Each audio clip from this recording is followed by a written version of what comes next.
ایک حکمران जिसकी ताकत ने उसे अंधा कर दिया था। मैं नमरूद तुम्हारा खुदा हूँ। वो खुद को सब कुछ समझ बैठा। तुम्हारी जिंदगी मेरी मुट्ठी में है। उसकी आवाज से लोग डरते थे। तख्त था, ताज था, मगर सच्चाई से दुश्मनी थी। लेकिन अल्लाह का एक कानून है, जब घमंड हद पार कर जाए तो सबसे छोटी चीज भी उसे घुटनों पर ले आती है।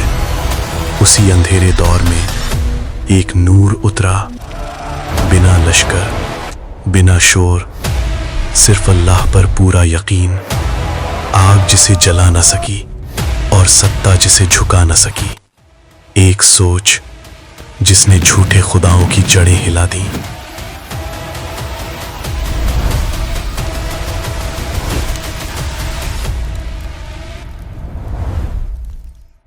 हजारों साल पहले इराक की धरती पर एक शहर था, बाबिल, जहां पत्थरों को सजदा किया जाता था। उस दौर का शासक खुद को सिर्फ बादशाह नहीं समझता था, वो खुद को खुदा कहलवाता था। मैं नमरूद तुम्हारा खुदा हूँ, जो सबसे ताकतवर। लोग डर के साये में जीते थे, महल ऊंचे थे, लश्कर मजबूत थे और अहंकार आसमान को छूता था। लेकिन उसे ये दिखाई नहीं देता था कि ताकत जब इंसान के दिल में भर जाए तो रूह को खोखला कर देती है। वो ऐलान करता था, मैं हूँ इस सल्तनत का सबसे ताकतवर। मेरी मर्जी के बगैर यहाँ कुछ पैदा नहीं होता, कुछ जिंदा नहीं रहता। उसे लगता था उसकी हुकूमत हमेशा रहेगी, लेकिन रब का फैसला हो चुका था। एक रात उसे डरावना ख्वाब दिखाया गया, एक रोशनी जो सूरज और चांद पर भारी पड़ गई।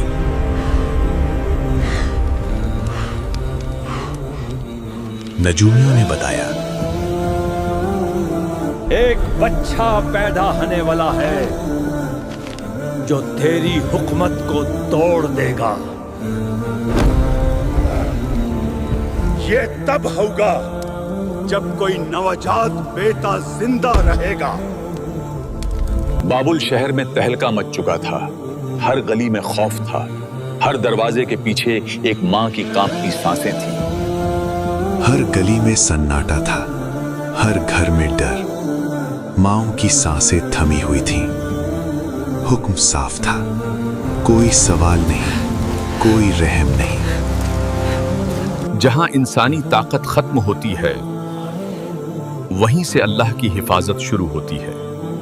एक मां जो अपने बच्चे को लेकर गार तक पहुंची, और वो बच्चा इब्राहिम थे।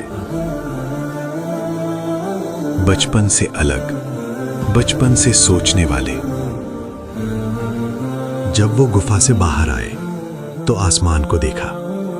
तारे, चांद, सूरज, सब एक नियम में। उनके दिल में सवाल उठा, हक क्या है? उनकी कौम सितारों के आगे झुकती थी, सूरज को पूजती थी, पत्थरों से उम्मीद लगाती थी।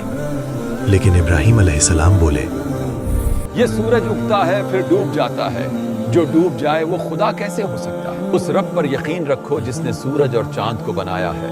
एक दिन शहर खाली हो गया, खामोशी हर तरफ थी। इब्राहिम अलैहिस्सलाम इबादतगाह में दाखिल हुए और झूठे माबूद टूटने लगे। लोग लौटे तो हंगामा मच गया। मामला दरबार तक पहुंचा। एक तरफ सत्ता, दूसरी तरफ सिर्फ यकीन। दरबार में सन्नाटा छा गया। ताज पहने हुए शासक ने घूर कर देखा और सख्त आवाज में सवाल किया, क्या तू मेरी रबूबियत को नहीं मानता? क्या तू मेरी ताकत से इनकार करता है? इब्राहिम अलैहिस्सलाम ने बिना डर, मेरा रब वही है जो हर सांस को पैदा करता है, जो जिंदगी भी देता है और मौत का फैसला भी वही करता है। अपने घमंड में एक चाल चली। 2 कैदियों को बुलाया गया, एक को छोड़ दिया, दूसरे को मौत के हवाले कर दिया और कहा, मैं जिंदगी और मौत देता हूँ। लेकिन इब्राहिम अलैहिस्सलाम ने सच की एक और किरण रख दी। मेरा रब सूरज को पूरब से निकालता है। अगर तू वाकई खुदा है तो इसे पश्चिम से निकाल कर दिखा। ये बात सुनते ही दरबार खामोश हो गया। घमंड के पास कोई जवाब नहीं था। फिर फैसला हुआ, इम्तिहान आग से होगा।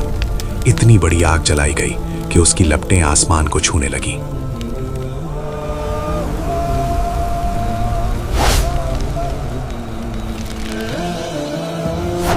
लोग पीछे हट गए, दिल कांपने लगे, और इब्राहिम अलैहिस्सलाम को आग में डाल दिया गया। लेकिन उसी लम्हे अल्लाह का हुक्म आया, ऐ आग, इब्राहिम पर ठंडी और सलामती वाली हो जा। और आग नूर बन गई।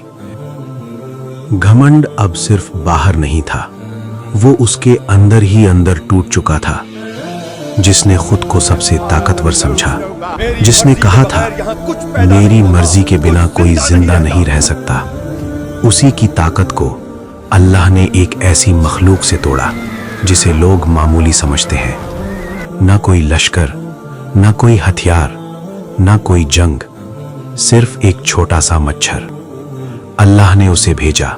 रिवायतों में आता है कि वो मच्छर उसके शरीर में दाखिल हुआ और फिर निकल न सका। दिन बीतते गए, रातें बीतती रहीं, लेकिन दर्द कम नहीं हुआ। वो अब खुद राहत की भीख मांग रहा था। उसके महल, उसका ताज, उसकी फौज, सब बेबस खड़े थे। क्योंकि जब अल्लाह पकड़ करता है तो कोई ताकत काम नहीं आती। If you like this video, write a Subhanallah in the comments and subscribe to the channel.